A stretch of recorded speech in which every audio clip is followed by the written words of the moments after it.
Bonjour à tous les amis, c'est parti. On se retrouve aujourd'hui pour tester cette prise connectée qui est la Konix Prisca Plus Easy. Et nous avions déjà testé cette prise-là en fait de chez Action qui est un petit peu moins chère, qui est dans les 7 €. Et celle-ci, elle est plutôt dans les 20 € avec une différence, c'est qu'on peut l'utiliser en Wi-Fi mais aussi en Bluetooth. Voilà. Et la grosse différence, c'est qu'il y a deux autres différences, c'est qu'elle est en 16 ampères au lieu du 10 ampères. Et elle est aussi capable de vérifier la consommation. Donc on va voir ça tout de suite après le jingle.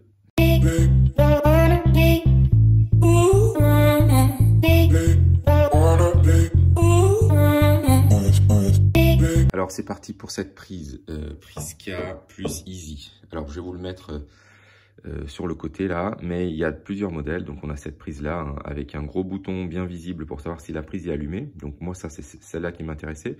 Mais on a aussi une petite prise où on a juste le rond ici, donc qui est beaucoup plus facile à implémenter dans une installation classique si on n'a pas beaucoup de place autour. Et si on est sur une multiprise par exemple comme ici. On a aussi des doubles prises. Et je crois même qu'on a une multiprise complète. Et dans la double prise, ce qui est intéressant, c'est que vous pouvez gérer les deux prises indépendamment l'une de l'autre. Voilà un petit peu les points forts de cette prise. Donc on peut l'utiliser avec les assistants vocaux, Google et Amazon, mais aussi avec un petit raccourci Siri, on peut aussi l'utiliser. C'est compatible avec Tuya Smart, Smart Life, Konix, mais aussi avec l'application que moi j'utilise déjà, l'application LSC. On peut aussi du coup facilement l'ajouter dedans pour créer des scénarios et puis l'utiliser avec les prises qu'on a déjà. Donc c'est une vingtaine d'euros, en ce moment elle est en promotion, je vous mets le lien dans la description de la vidéo. Et je vais vous mettre tous les liens d'ailleurs vers tout ce qu'ils ont comme produit, mais c'est vraiment très intéressant et pas très cher. Voilà, moi ce qui m'intéressait c'est le relevé de consommation surtout, et puis ce qui peut être intéressant pour les gens qui n'ont pas de réseau Wi-Fi à la maison, c'est qu'on peut l'utiliser en Bluetooth aussi. On peut l'utiliser de son smartphone en Bluetooth. Si vous n'avez pas de Wi-Fi à la maison, eh bien c'est possible. Ou si le Wi-Fi tombe en panne, eh bien c'est possible. Vous avez ce petit kit d'explication, comment le mettre en route rapidement, mais on va faire ça ensemble, comme ça ce sera plus rapide. Première étape, il faut aller télécharger l'application Konix, mais on peut le faire aussi avec l'application LSC. Ensuite, vous cliquez sur Ouvrir. À la première connexion, il va vous demander de créer un compte. Là, je l'ai déjà fait. Ça sera gagner un petit peu de temps. Là, c'est pas compliqué. Il faut juste une adresse mail et ensuite, votre compte est créé. La prise, elle se présente comme ça. Voilà, donc elle est assez large, mais moi l'objectif là, ça sera de la mettre dans mon sous-sol. Je vous montrerai bientôt pourquoi. D'ailleurs, c'est peut-être sorti même. Et de bien voir si c'est activé ou pas ici. Et de pouvoir très facilement, sans chercher, la mettre en route manuellement. Sur les autres prises qui sont plus petites, le bouton est sur le côté. Et je pense que là, pour mon utilisation, ça va être moins pratique. Donc moi, j'ai opté pour celle-ci. Donc ici, un petit voyant qui va nous servir à la connexion. Et ici, un bouton avec une couleur qui va nous servir à savoir si la prise est allumée ou pas. D'accord? Ici, j'ai mis une petite lampe qui va nous permettre de tester tout ça. Alors, pour la configuration, il me faut mon application installée et ma prise que je vais brancher ici.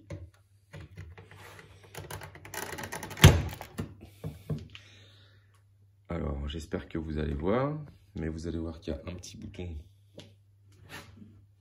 voilà, ici, qui clignote. Je vais faire un petit zoom dessus.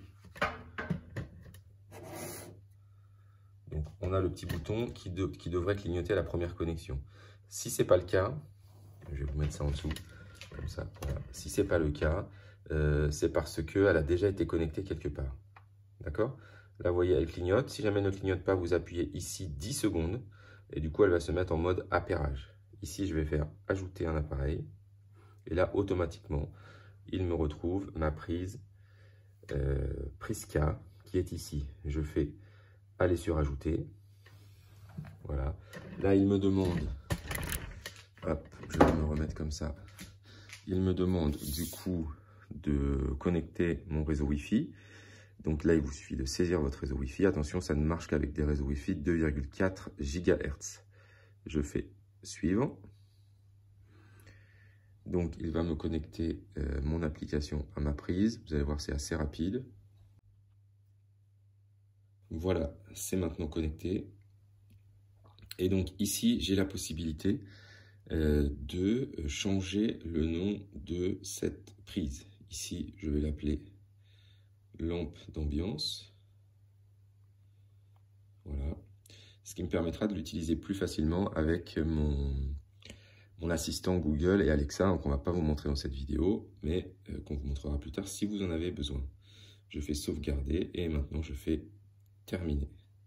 Voilà, j'ai ma prise qui est là. Donc je vais du coup, hop, brancher ma petite lampe pour vous montrer. Voilà, donc ici, je vais décaler un petit peu le fil. Hop. Ici, du coup, la prise est éteinte, donc deux possibilités. Soit j'appuie ici pour l'allumer.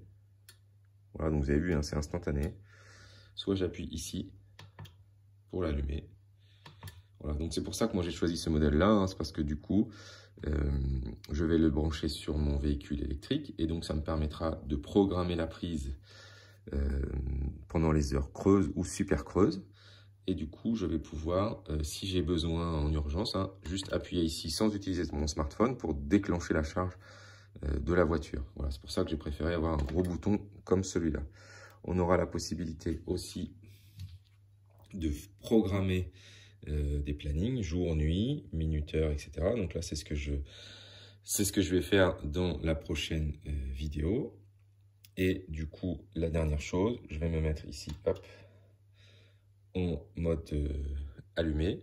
Et ici, je vais avoir du coup les statistiques électriques de ma lampe. Donc, il faut attendre un petit peu. Hein. On a une tension de 226 volts. Et du coup, au fur et à mesure, elle va m'afficher ici l'intensité de l'appareil, la consommation. Et au fur et à mesure, je vais pouvoir avoir un suivi, voilà, mois par mois, mais aussi jour par jour de ma consommation. Ça y est, donc on est arrivé. Hein. Donc on a une consommation de 4,3 watts pour ma lampe, hein, donc c'est une toute petite consommation. L'avantage de cette prise, hein, c'est qu'elle peut aller jusqu'à 16 ampères, c'est-à-dire 3500 watts. Hein, ça doit être ça à peu près, 3680 exactement. Voilà, donc là, très intéressant, hein. La consommation journalière, la consommation ici sur chaque mois, mais on peut le détailler en bas là, sur chaque jour, hein, et je vais pouvoir avoir un suivi comme ça. Donc moi je l'ai acheté exclusivement pour mettre sur mon véhicule électrique, puisque j'ai déjà grillé deux prises comme ça, qui sont que de 10 ampères, même si mon chargeur est de 10 ampères. Voilà, donc je préfère passer un petit peu plus haut de gamme, hein, pour que je n'ai pas de problème par rapport à ça. Dans la prochaine vidéo, hein, je vais vous montrer aussi comment créer du coup le petit scénario pour que la prise s'allume de 2h à 6h du matin, de manière à recharger sur les heures super creuses. Si vous avez des questions, bien sûr, hein, n'hésitez pas à les poser dans les commentaires de la vidéo. On vous dit à bientôt. Merci à tous d'avoir regardé cette vidéo. N'hésitez pas à mettre un petit pouce bleu, à vous abonner, activer la cloche pour suivre l'actualité de Test Matos. À bientôt.